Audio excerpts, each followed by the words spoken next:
Coming up on the live and interactive ACSA legislative lunch break, Edgar and I will get you all of your latest news and information from the state capitol and CDE with an in-depth analysis on how it impacts your school community. Plus, today we are talking about community engagement, social media, and what districts can teach you. We'll have two guests on our show today from Southern California to talk about how we connect with our communities. The ACSA legislative lunch break starts now.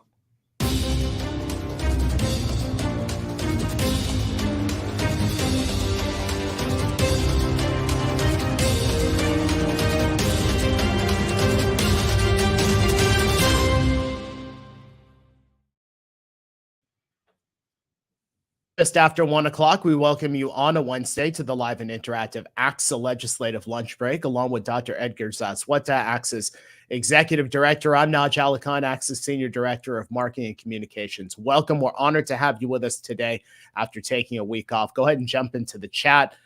Say hello and let us know where you're watching from today. Edgar, how are you? Good. I think I remember this. I always say this when I'm gone. I think you guys brought me back. I think Megan was a pinch hitter. I know she probably elevated our game there with the week on. I would like to say that I watched it, but I didn't. But you didn't. But I didn't. I had the thought. I saw the scroll. I'm sure it went great. Know what? Megan is awesome. So I can only imagine that we hit a home run there in my absence. You know what? Our viewers that were with us last week can probably acknowledge now that they know that you didn't watch the show because of all of the technical glitches that we had here. Oh, it was one of those. We hadn't had one of those in a long time. I swear, Megan was on the 30-minute show for like 10 minutes last week. We used to blame Wes Smith about that. Remember when he left? That was our go-to to just blame Wes. Since, but I guess the statute of limitations. I guess it's on our watch now. So it is on our watch now. That's for sure. Want to say hello, Lester Powell, first on the show today, and Jared Hungerford, Mark Campbell, Grant Bennett, Maria Thompson. So good to have all of you with us today. We'll get to a couple of news highlights for you in just a moment. And then we've got two great educators coming in from Southern California today to talk a little bit about community engagement and how social media can benefit your entire school community. Edgar, want to bring in a couple of news headlines right off the top, and we're going to take you to Fresno. At Fresno Unified, a strike could begin next Wednesday in Fresno Unified after the teachers voted to go to the picket line. The ABC station in Fresno reporting that more than 3,400 of the 4,000 Fresno Teachers Association members voted to strike. At issue, according to the teachers union president, reduce class size, reduce caseload for special education teachers, paying educators a wage that keeps pace with the inflation, as well as maintaining the employee health fund. Fresno Unified, in a Tuesday news release, pushed back against the demands, saying that they have proposed changes that would address those teachers' issues, and they said they are prepared should the teachers strike next week. So that's happening in Fresno Unified. A bit of good news to report to you. It appears that they have reached a tentative agreement in San Francisco Unified that will prevent a labor strike in that district. Edgar, I want to bring you back in on this one because we've talked about this a lot over the last few months about the student rights, the parental notification. There's been a lot of talk about it. This is a story from EdSource that I want to point out to our viewers if you have the opportunity to read this story, of course, after the show is done. One that's really interesting. There's a lot of controversy, as we said, in a number of school districts statewide. Now it's hitting Clovis Unified, which is one of the schools in California's Central Valley. But this isn't being pushed. This student rights parental notification issue isn't being pushed by interest groups. It's because of this unique student site plan, according to the EdSource story. Now, the district has an optional form that is being used to gauge students' needs for access to facilities like restrooms and locker rooms. You'll remember that Assembly Bill 1266 guarantees students the right to access school facilities that are consistent with their gender identity, regardless of what is listed on their school record. A district spokesperson told EdSource that the form could help facilitate a conversation with parents, but students can opt out of it Of note, according to the article, parents and guardians must consent to participate in completing the form. A lot of unique aspects to this story, Edgar, because of course we've talked so much about this being an interest group issue that has impacted so many school districts. Now we're hearing this is a student site plan. Yeah, this is an interesting one. And I think it's actually reflective so often how this conversation around the parental notification about, protecting students' rights, it becomes very black and white, right? And I think unfortunately, that's how it's been played out, even sometimes in the press and how we're talking about it as a system. I think what this article is reflecting, we've heard from our members from around the state, is that these are some of the issues that aren't unique to our schools, that they've been grappling with how to best thread that line of our educators would tell you that 9 times out of 10, they want to have parents involved. I would say 10 out of 10, you want to have parents involved in almost every, decision as it relates to schooling or as it relates to education. And I think when it comes to these issues, that's no exception. Now, I think where the tricky part comes in is how does that go in these situations? Probably in the minority, but the situations because of extraneous circumstances where privacy is important to the student, where they're not ready to tell their parents or that may put them in danger. How do us as a system deal with that? And unfortunately, this is playing itself out in the courts. We've had board resolutions, but I think to this article points out that schools have been trying to think about this in a more nuanced way, right? What does this mean? Can we do this together? Can we help the child move these conversations forward with their parents? If they are not, then okay, then we're going to try to be careful there. And we're hoping that some of this nuance as we go into next year, I'm sure we're going to have one of these shows talking about legislation, new court rulings, whatnot. I think getting this kind of pragmatic experience from the field, I think may actually help this conversation. Yeah. A lot to talk about on this. Obviously, we've talked so much about it, but certainly a lot more to talk about this. Let me bring you up to date very quickly on 2 other stories of which I think will be of great use on this show. First off, Edgar, you and I talked about this before our governance trip to Ontario 2 weeks ago. I said, look, I'm going down to do the work of the organization, but I'm also going down to eat my burrito. So I want to show this off. Now, I have said this burrito is the size of my forearm. Okay. It is from the Avocado Burger in Ontario. So all of my friends down there in Ontario, here's the burrito. That is an 18-inch plate that they had to put it on. There I am mid burrito. Oh man. And now here's the after, right? Yeah. With ACSA written in the green sauce, because I had to make sure that people knew. No, we know that you authenticated it, that it was actually Naj. I will say, just so our viewers know, Naj invited me to come along with him to partake in, not in share the burrito, for me to get my own burrito. I not so respectfully declined that invitation. I had wanted no part of that burrito. Yeah, it was not respectful at all when you said that. One other thing for you, coming up later on in the show, one of our great viewers, Neri Pais, is going to be on here to talk about Leadership Summit, which comes your way next week. However, Edgar, when we were down at Leadership Assembly 2 weeks ago in Ontario, we got the presentation from Neri, and there is Neri. It was one of the most exciting presentations. Neri is fired up for Leadership Summit next week. He is our hype man, as he's often our hype man here for Legislative Lunch Break. Yes. We channeled his efforts there for our summit. So yeah, we have big event coming up here in Sacramento. So I'm excited to talk a little bit more about that there at the end of the show. Yeah, Neri will be with us. Let's flip to our main topic today, and that is community engagement involving your various communications platforms, especially social media. 2 of our guests are on the show from Southern California. Terrence Davis is the superintendent, Banning Unified School District, and Lynette White, district and community coordinator at Banning Unified School District. Both Terrence and Lynette will be presenting at next week's Leadership Summit. Terrence and Lynette, great to have you guys here on the ACSA Legislative Lunch Break. Let me just go right into this. Your presentation is called We Are All Storytellers. Why are educators the best people to tell the stories about what is happening in their school districts, whether they're in a classroom or they're at district office? Lynette, I'll have you start. Well, thank you so much for having us on. We're so excited to share the banning story with everyone here at this lunch break.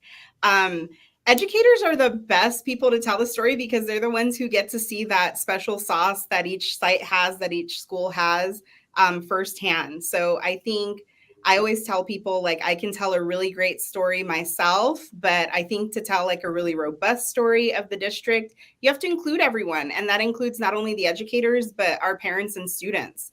I frequently get pictures and stories from our parents, from our students that I also share as well, because again, I think it really tells a robust story of the district. I think these stories can serve as a valuable resource for everyone involved. Really making you understand what makes that district tick and what we do well, and just spreading the good word. And Terrence, your thoughts? You know, I'm going to start this way. We all know in education, people who don't work in education, who have no idea, they're listening to people who have no idea what's happening inside of the rooms of the classroom or inside of our campuses. So I'll start with that. And I'll say this. When have we ever in the history of civilization had an opportunity to share our story? When have we ever had that? We have, but we would have to pay for media. We would have to pay for newspaper. We'd have to do all of this. We have the platforms right in front of us. So I say this, how we speak about ourselves is really important. And so now that's being done. When we hear the negative comments about schools aren't this, they're not that, when you walk into a classroom and you see how hard teachers work and you see students loving what they do and learning, that sets the tone for everything. So we now have the power, the influence, and opportunity to impact the world based upon what's happening in our classrooms. I love that. Both Lynette and Terrence brought the energy today. To, you know, so I love just thank you for joining us. And we didn't say this at the beginning. We were joking about this behind the scenes. Terrence was joking, well, hopefully we don't mess up your vibe. Terrence is one of our bosses. He's one of our board of directors here at ACSA. So it didn't matter how he did. We're going to tell him he did a great job, but he's off to a good start. So he was, and look, Edgar, he's Lynette's boss too. So let's just frame this. We all got to tell Terrence he did a great job. So much pressure right now. Here we go. Good thing he started strong there. Lynette, this question to you. I mean, it's funny how both of you mentioned this whole notion of storytelling. And you know, social media now is just, it's a fabric of everything we do. But I think there has been this shift where now at times districts or schools maybe even saw social media as something that we needed to push away or to put protections on. Now it feels like it's a tool. What's your perspective on that? How does it become kind of these eyes of the district? For me, I just like Terrence said, it's free. It's a free way for us to really tell the story, control the narrative. I think it's a missed opportunity for a district not to be on social media. I feel like we spend a lot of time trying to figure out where the people are, trying to get them on board, and the people are on social media. So that's kind of where a district needs to be. It really gives you a great way to tell the story in real time, but also a great way to engage with your audience. So that two-way communication between myself representing the district and the community, if they have questions, concerns, feedback to offer. I welcome it because it's a great way to connect with the community on a level that I don't think email would offer as well. So it kind of gives that visibility, that transparency, and also it gives me a way to have the diversity of voices. So I can offer a richer, multifaceted view of the district as a whole, I think. So I think strategically leveraging social media really allows us to tell a complete story of the district. And like Terrence said, it's free. It's a free way to reach the people where the people already are. And we know this.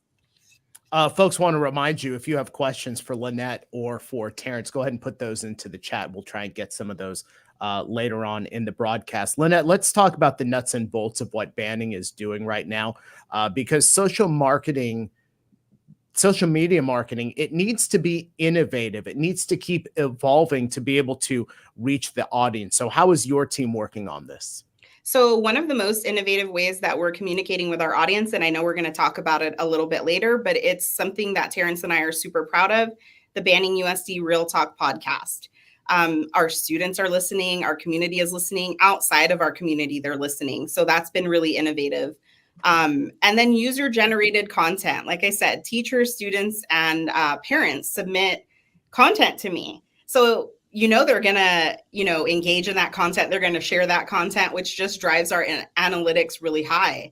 And then talking about those analytics, I really analyze the metrics so that I know what works, what doesn't work.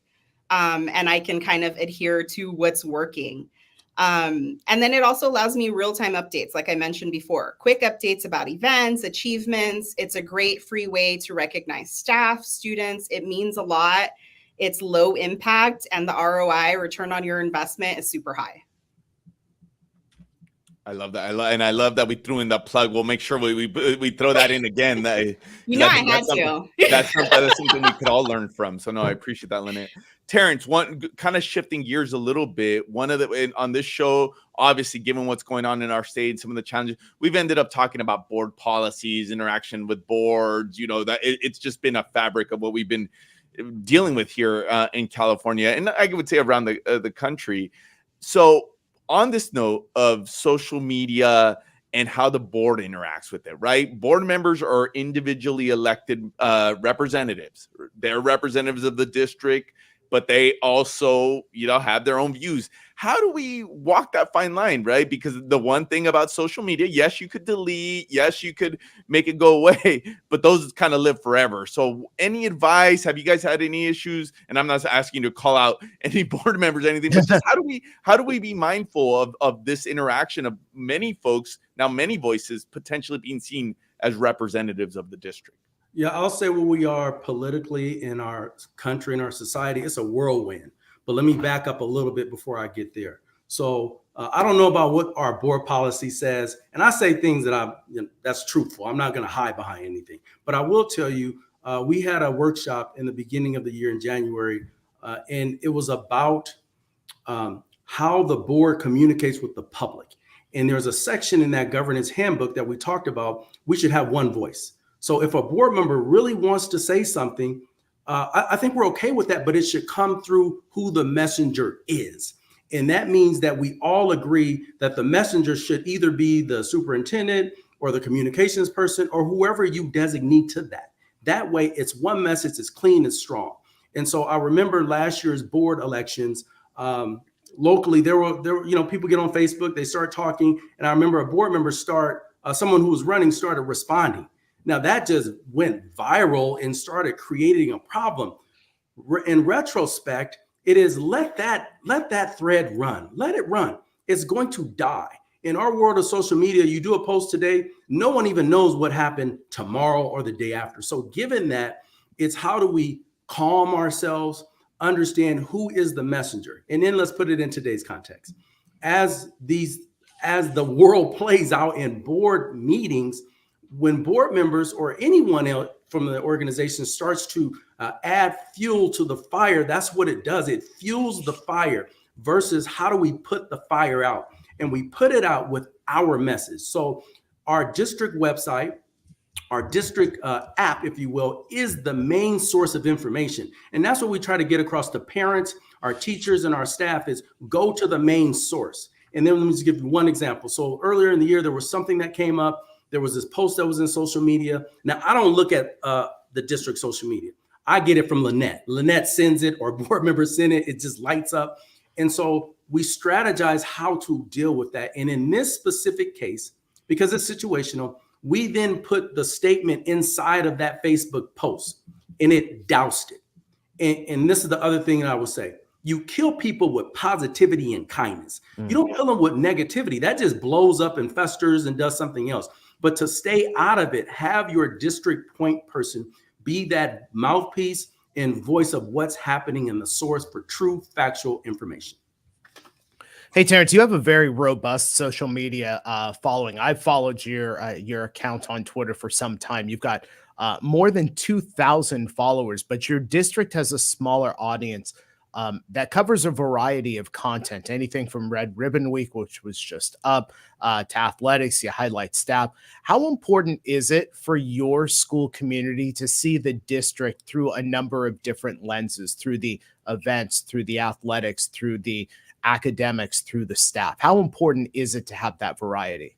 Well, this is something that I've learned over time, and this is something that Lynette has really came in and provided some expertise and enhancement. So my following has developed over a long time. I think I started on Twitter in 2008. That's a long time. Same thing with the district's following. It's going to take some time when you have expertise in knowing which message to send on which platform. So as an example, you always have to know your audience. So I use Twitter, and we use Twitter for that external audience, if you will. What's happening on a global scale? Let's not just say California, global scale. People see that, and you start to network and synergize and learn from others. Now, this is what I've learned about Instagram, because I was off it for a while. When Lynette started this and she was doing all kinds of stuff, I'm like, what are you doing? And one night I took a look at it and I saw these streams of pictures. It really gives you a sense of what is happening in that community. The other thing I noticed is that where were these pictures coming from? So somehow Lynette started last year and started talking to people, and they start sending her photos. So some of these photos were things that we would not get, but represent our student body. And I was just like blown away at the diversity, the happiness, the environment that exists. And that has not always been the environment that's painted. So depending on what social media platform that you're using, whether it's a school site or district, is extremely important. And you have to learn that and know that to be effective in how you get your message out there. So the following on, I'll say Twitter for Banning Unified, very small, but that's not where people go. They go to Instagram and the site Facebooks to get their information. And then that just blows up. No, I love that. We got a question, and I'll direct this to Lynette. And I love this question because something that Helio asked that we've been thinking about here at ACSA, and I'll admit, sometimes we're guilty of this, of how do we keep from bombarding parents with communication with too many messages? Because, and as Helio points out, just because we put out information isn't necessarily communication. Just bombarding people with emails or whatnot, that's not really communication. You're just throwing stuff out there. So how do we walk that fine line there? So we really tried to be dialed in on what's most important. I am very, I don't want to say strict, but I'm very strong on, 3 to 4 posts max from the district on social media. Any more than that, your audience is tuning out. It's too much. It's overwhelming. Really dial in. So social media is for information, but it's not like your bulletin board. So everything doesn't need to go on social media. So you kind of have to divvy up what should be social media posts, what should be an email, what should be both. But yeah, definitely over communicating is a thing, and trying to be sure that you're pushing out the right things at the right time. So for me, that 3 to 4 is a sweet spot. 3 to 4, I still get great engagement. It is not one-way communication because I'm able to manage those and chat back. Any more than that, and I think you're just tossing stuff out there in a one-way manner.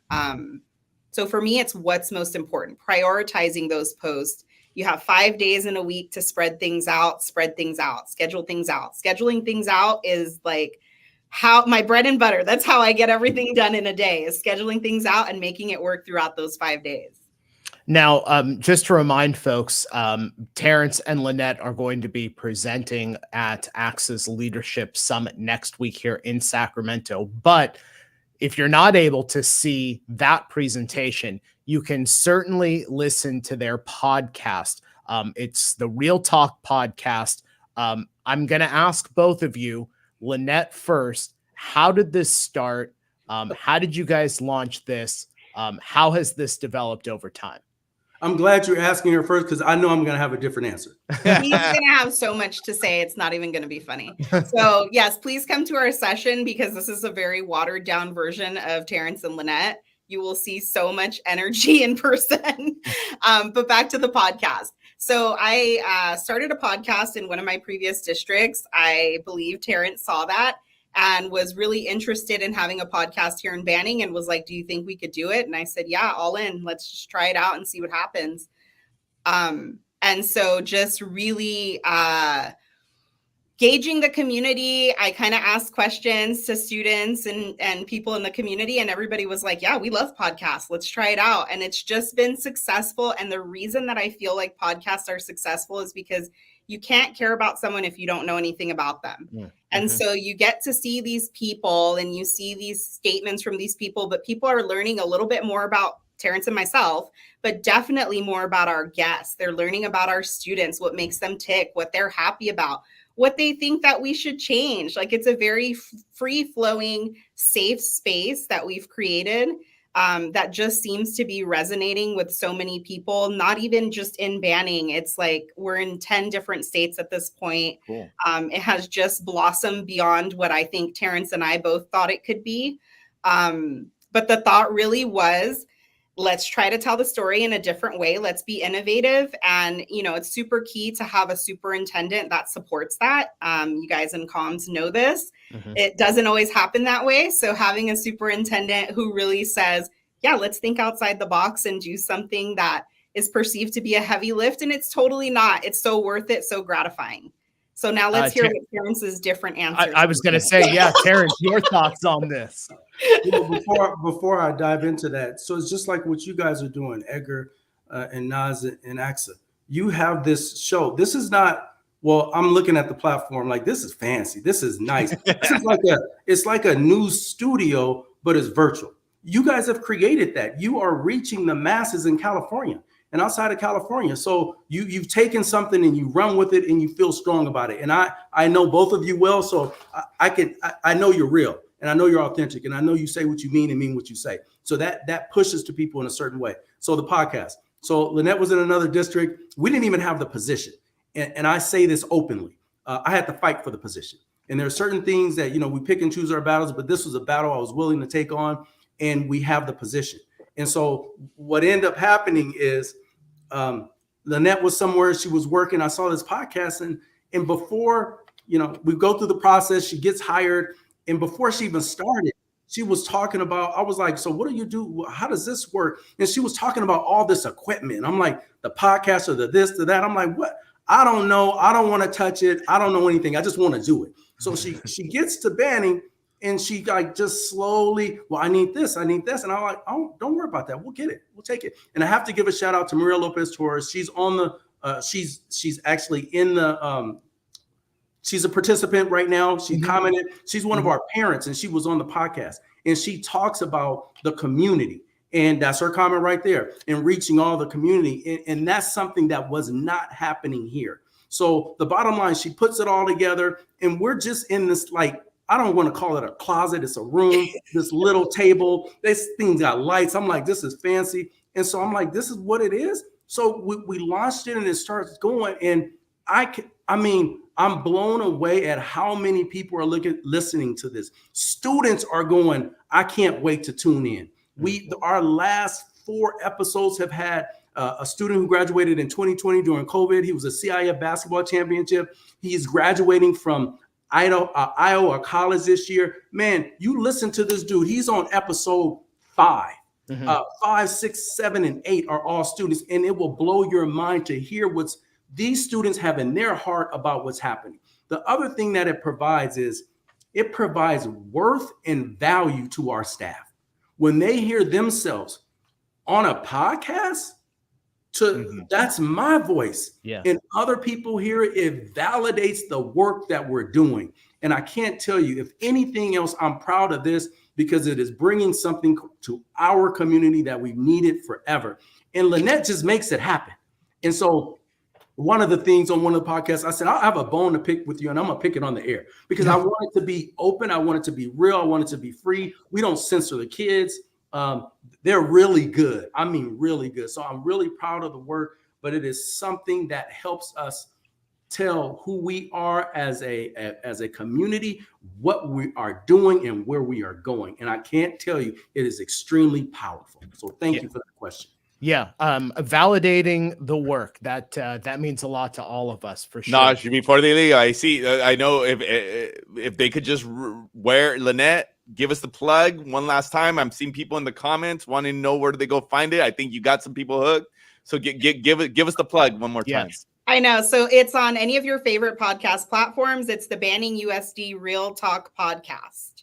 So Banning USD Real Talk podcast. You can find it on Apple, Spotify, Buzzsprout, wherever you look for podcasts, we're there. So and it is real. It is real talk. And you will definitely hear our banter, which is, it's just like your guys' banter. It's hilarious. Good. Terrence Davis, Superintendent, Banning Unified School District, Lynette White, District and Community Coordinator at Banning Unified School District. Terrence and Lynette, great having you here on the show today. We'll see you next week at ACSA Leadership Summit.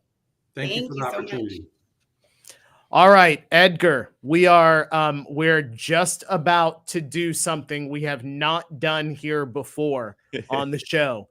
We've talked about Neri Pais, who is a loyal viewer, who's always in the comment section. Now we are going to bring him live to you. That is him 2 weeks ago at ACSA Leadership Assembly down in Ontario. He might be our biggest legislative lunch break super fan, and the fact that he's on this show is a monumental moment there. That's right. That's right. So Neri is a member of the Leadership Summit event committee, organizing committee, and Neri is going to be here in Sacramento. And we wanted to bring him on to talk about Leadership Summit and what you can expect coming up next week. Neri, the stage is yours, my man. I'm there. Are you going to be there? That's the question. Not just you here on the chat and witnessing and being part of this legislative lunch break, but people that work with you or for you, make sure you register them. But before this, I thought Edgar's 8x10 picture was going to be a motivating piece for people to attend. But after the talk from these two folks from Banning, I want to facilitate that presentation from them and really hear their banter and that energy that they brought right now. Wow. All right. So starting next Thursday, Dr. G.T. Reyes from Cal State East Bay, whose work is grounded in the empowerment of young folks, teachers, school leaders, and cultural workers to radically imagine and build capacity to transform their own realities, is the first keynote speaker on Thursday at 4:15. Then on Friday morning, if you're not really awake, you come listen to Principal Kafili, who will get you going on Friday at 9 a.m. Then we move on Saturday to close it out. We have Dr. Ruha Benjamin, who is from Princeton, and she studies the social dimensions of science, technology, and medicine. So it's a little bit related to the conversation we just had and the power of technology and social media and how we do that to communicate with our employees, but also our communities, our parents. All right. We have plenty, like 60 workshop sessions. We have level-like meetups for folks to interact with colleagues across the state and who are having similar challenges or successes, and how beneficial that communication is. We have generous sponsors who will be giving out prizes to folks who visit their booths. We have the ACSA affiliate reception. Each group, CASA, CALSA, CAPL, and the LGBTQIA+, will have their own separate spaces for you to interact with them, to ask questions about membership, or just to spend time with them. And that'll be in the evening on Thursday. All participants who register between now and next Tuesday, the 31st, qualify for a raffle, and the price is a $250 Southwest card. And not only that, if somebody refers you, i.e. myself, if I refer you, you use my name, Neri Pais, I also qualify for an additional $250 Southwest card to get you there. So please register, do it, sign up. I think the link is in the chat. Thank you, Michael. Thank you, Edgar. And thank you, Naj, for the opportunity. And I really sincerely hope to see you there so that we can all have that opportunity that only happens once a year to interact and to chat with network and learn from colleagues across the state and how to help our communities. So Thank you. And I'll see you guys there. All right. That's right. That's right. Neri, so good to have you here on the ACSA Legislative Lunch Break. We'll let you get back to it. Folks, now you've heard Neri's pitch. Let's give you another preview, ACSA Leadership Summit.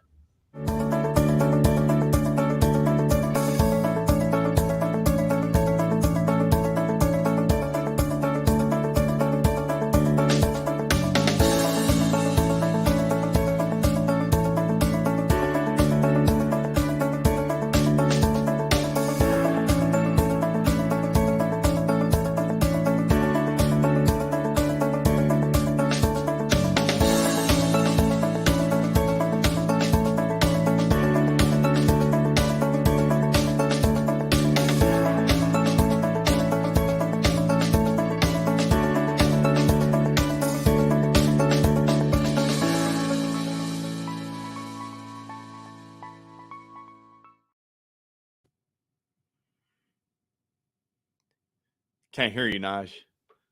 Hold on. There There we go. See, I wasn't even my fault this time. That's the team behind the scenes that didn't want throwing the team under the bus. Oh, you're gonna hear it. You're not gonna hear the end of that. ACSA Leadership Summit, November 2nd through 4th here in Sacramento. You can register for it at axa.org/professional-learning. Edgar, it's going to be a great event. That's for sure.